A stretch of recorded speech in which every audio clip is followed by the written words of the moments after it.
evening. Before I start, please, a big hand tonight for your host tonight, Adam Roy. Big cheer for Adam, did some sterling stuff all night, yes. So, pleasure to be here in Liverpool. Before I start, it's a little confession. There might have been some optimism with the billing this evening, with me going so far on the bill. The reason I'm not saying that to try and undermine your confidence in my abilities. The reason why I'm saying this is because I've been performing live comedy or professional comedy for 20 years now. And now when I say that to you guys, most of you go, oh, 20 years, and I've never heard of you. You must be shit. So, but the thing is, the truth is, I've been in the States for 6. I got back from America last Tuesday. This is my first gig in the UK for 6 years. So, exactly. And the thing is, when you're abroad, right, for 6 years, when you're an expat in a different country, right, for 6 years, you always start missing things. And normally, Brits always miss the same sort of things like baked beans or Marmite or, a Coleman's mustard. But for me, it was good quality verbal abuse because they don't have that in the States. They don't have really good, go fuck yourself, buddy. There's no creative flair to it. No one called me a cock-wrangling arse muncher or, there was no creativity to it at all. So when I got back and I was offered a gig in Liverpool, I went, fucking yes. So I got the coach up here because my career's going great.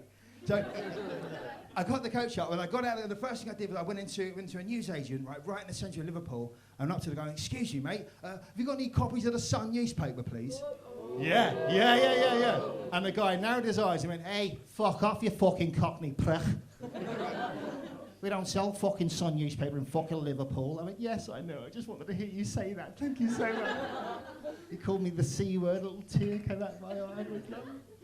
When you're away for 6 years as well, a lot of things worry you. I'm a dad. Have you got any parents in the room, any breeders in Liverpool tonight? Don't act surprised. Generally, you guys get onto that pretty fucking young in life, I've noticed. I'm only asking because my daughter, she's 17, and I was worried what the effect would be of me being absent for so long on my daughter. But apparently, according to her therapist, she's fine. She's absolutely fine. I spoke to him the other day. He said, she comes in all the time, gets loads of work done. It always goes through issues. Oh, sorry, did I say therapist? Sorry, I meant tattooist. She's got my daughter. She's 17. She's got face tattoos. My little girl. She's got 3 face tattoos. Yep, that's generally the response I get. Little go face tattoos. Oh God, you must have really fucked up then, mustn't you, Dad? But I tell you, I recommend it's going to save me a fortune on a wedding. Let's be honest. And I'm married. I've been married 3 times. My third marriage right now. Yeah, that's right. You can definitely rely on me. It's difficult when obviously 3 marriages means 2 divorces, and that's always difficult because I think when you get divorced, I think people don't often talk about this, but one of the hardest things when you get divorced is music, because you hear music that reminds you of your partner, and it can really upset you. And my first wife was quite a big girl, and so every time I hear the Ice Cream Van, I get really upset. But I met my third wife in America just before my visa ran out. I couldn't believe the luck, and it wasn't that easy. Before we met, I tried dating, and you can't date in Los Angeles with this accent. You really can't, because ladies in Hollywood don't have an attention span. So, when you go, blessed, I'm not being rude, right, but there is a certain type, Hollywood attracts a certain type of people, and I kind of describe the people in Hollywood, I call them lava lamps. You know what a lava lamp is, right? Yeah. Incredibly hot, but not very bright. So, and there was a very high level of mean-spiritedness as well, I found, amongst a lot of the people dating in Los Angeles. I was dating a girl for a while, and she said, when we split up, she said, when you get famous, I'm going to take your dick pics to the press. Right, well, first of all, thank you very much for your support.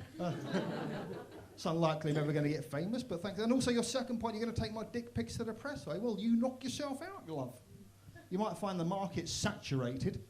I used to give them out like business cards. I used to put my email address along the shaft. That was my little thing. So I tried the dating thing. I dated a porn star for a while in Los Angeles. Anyone who's ever dated somebody in the adult film industry? Yeah, that's not an easy gig. Lying in bed, getting horny. She says, oh, darling, we can't have sex tonight. I've got to drive down to San Diego tomorrow and get fucked in the arse by 5 rappers. Maybe when you get back then. Okay. And being British, of course, they give you lots of shit over there, of course, because I get invited to every single barbecue on 4th of July, over there, being British, just to get shit from them, you know, because they're very patriotic. They believe their country's the best in the world, which is an interesting thing. The best country in the world, really? You have a mass shooting every other day, you're sub-educated, and you've got a racist pervert and a fucking hot. You sure? What's your criteria here? So I get invited to these 4th of July parties, and it's fucking weird as well. They always say things to me like, they say, yeah, so we kicked your ass 200 years ago. And what? America, we kicked your ass. War of Independence. No, you didn't.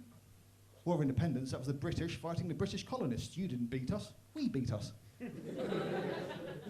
Yeah, it wasn't for America. It wasn't for America, you'd all be speaking German. What? If it wasn't for England, there wouldn't be in America, which means you'd still be speaking English, only better. But before I left the States, right, this is the last gig I had about 2 weeks ago, I nearly got lynched at a gig I had a gig down in Texas, and I thought I'd do a bit of Trump material, right, and it was the wrong fucking crowd to do it to. And, because personally, I think, I'll leave you guys with this, I think the wall is a good idea. Yeah, someone dropped a glass at that, it's all right, I'll qualify it. I think it's a great idea, I think, because with a wall, right, with a wall, you've got clearly defined borders, haven't you? You've got no ambiguity about, you know, where's America, where's Mexico? You know which one's America. I mean, it's fucking fine. It's just a shame they didn't put that wall up 200 years ago before America stole California, New Mexico, and Texas. Because if Mexico had been able to keep hold of their oil wealth, maybe they wouldn't be climbing into your country to pick fruit to feed their kids. This might be your fault. That's all I'm saying, ladies and gentlemen. So, a slight clap. I'll take that. Ladies and gentlemen, you've been lovely. My name's Cole. Thank you very much for listening. Cheers.